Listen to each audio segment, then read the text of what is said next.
Hello friends, good morning. तो कैसन बनी रहो लोगिन। तो हमें जा नहा धो के गल बनी रेडी काहे कि हमके जाए के बा। कहाँ जाए के भी तो लोगिन हम बिनी ब्लॉग देख लेंगे तो आगे पता चले जाए।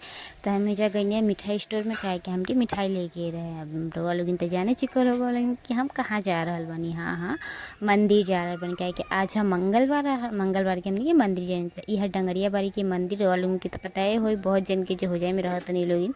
तो हम आ गए मंदिर में और फटाफट से अपन पूजा कर लेनी है कंप्लीट। काहे पूजा करें तो वीडियो तो हम ना बना सकें ना, इसीलिए तब पूजा करके जब पंडित जी के आशीर्वाद लेके हम चल गई है घर के लिए निकल गई है। तो गाइस ई पंडित जी के बारे में हम का बोली, मतलब इतना अच्छा पंडित जी हरा ना हो जाए कि बेस्ट पंडित जी हमके डंगरेबाड़ी के पंडित जी ही लागेलन।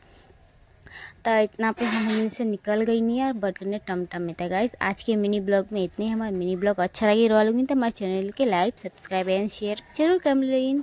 Tata bye bye, good night. Mini के नेक्स्ट मिनी ब्लॉग में